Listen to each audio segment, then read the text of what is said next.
She was screaming in front of the whole neighborhood when I pulled that container out of the ground.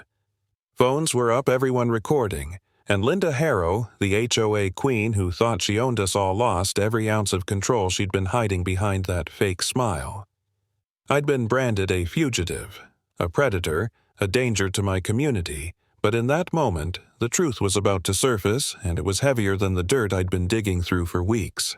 2 months earlier, I was just Miles Carter, a combat engineer turned farmer trying to run a small organic business on a patch of land in Greenfield Estates. My life was simple sunrise, coffee planting deliveries to local restaurants. Then, one morning I walked out and nearly spilled my mug. A steel gate stood across my only road. Not a flimsy chain, not a traffic cone, a full-on barrier welded shut overnight. And there she was, Linda, leaning against her spotless sedan, clipboard in hand, smile so practiced it could have been glued on. "Morning, Miles," she said, like nothing insane had just happened. A few concerned neighbors signed a petition. "Safety issues with this road. You understand? We just want everyone comfortable." Comfortable. She'd locked me inside my own farm and called it comfort. I tried reason. "Linda, this is my only access. You can't block it."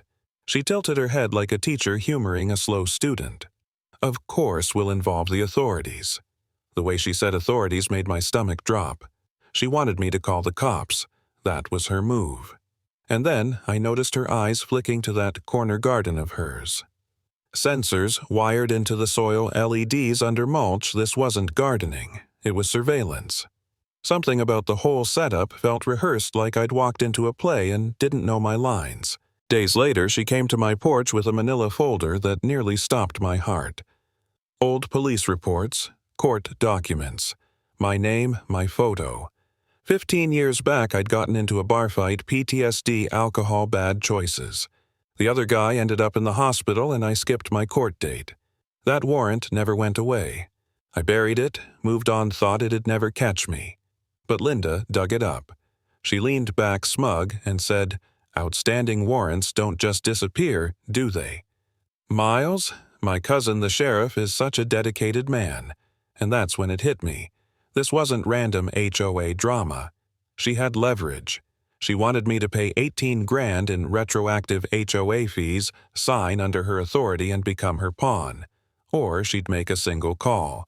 My deliveries stalled, customers started canceling, anonymous complaints piled up. Neighbors who used to wave suddenly crossed the street. Linda had turned the entire community into her private army of polite suspicion. And just when I thought it couldn't get worse, she struck harder. A fake neighborhood group popped up online with photos of me surveying land. Posts called me unstable, dangerous, the veteran with a past. It was like she was rewriting my identity one rumor at a time. That's when Jake and Pete showed up, buddies from my army days.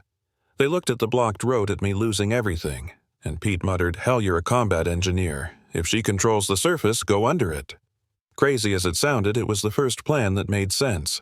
We drew up specs, reinforced the walls, started tunneling toward my own damn property.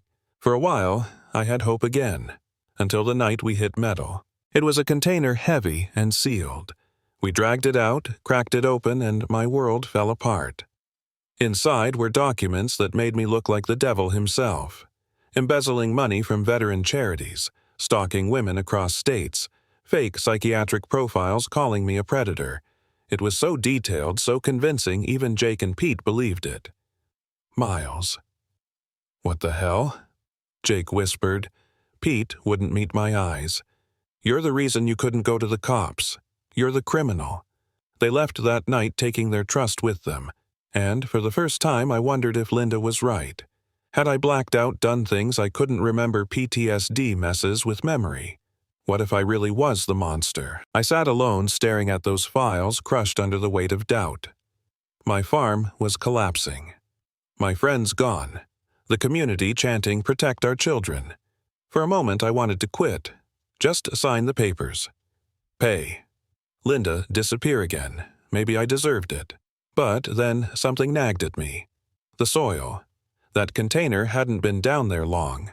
Fresh scratches, disturbed dirt, weeks old at most. If it was planted, then what was she really hiding? Martha, another board member, slipped me a warning. She calls it her insurance. Said she moved it deeper during the storm. Something that will keep her safe forever. That was enough to snap me back. If Linda wanted me to stop at 25 feet, then the real secret was deeper. I picked up my shovel and I kept digging. Linda fought back with everything she had. Fake gas crews tried to evacuate me. A bogus EPA inspector waived contamination reports. Anonymous bulletins blacklisted my farm. But each desperate move only proved I was getting close. And then one night I hit the second container. Bigger, stronger, older. When I hauled it out of the ground, I knew this was the thing she feared. Word spread fast. Neighbors gathered with phones expecting to watch me hauled off as the lunatic vet digging tunnels. Instead, they saw me lift that container into the daylight. Linda's mask cracked. She screamed, lunged, tried to snatch it. "That's not yours. Put it back right now." Her hysteria was louder than my hammer on the lock. 15 minutes of prying under dozens of recording eyes and the lid finally gave. Inside was the death of her empire. HOA bank statements showing $73,000 siphoned into her accounts. Photos of neighbors in compromising positions with notes on how she'd blackmailed them into voting her way. Records of monthly consulting fees to her cousin Sheriff Reynolds every time a complaint vanished.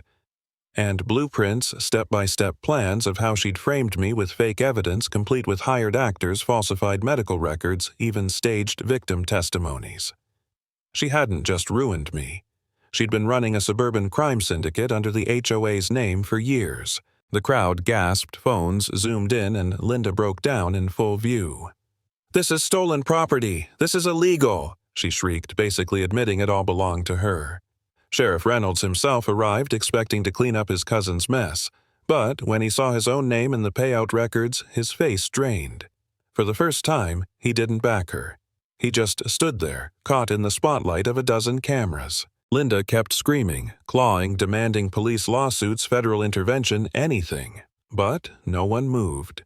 Neighbors who once avoided me now held her back just to see what else I'd pull from that box. The suburban queen bee who ruled with fake smiles and paperwork had been dragged into the dirt undone by her own paranoia. I stood there, filthy exhausted, but finally in control. The woman who called herself the protector of Greenfield Estates was exposed as its predator. That was where it ended. Not with cheers, not with hugs, just silence broken by Linda's desperate threats. "You don't know what you've unleashed," she hissed, eyes burning into mine.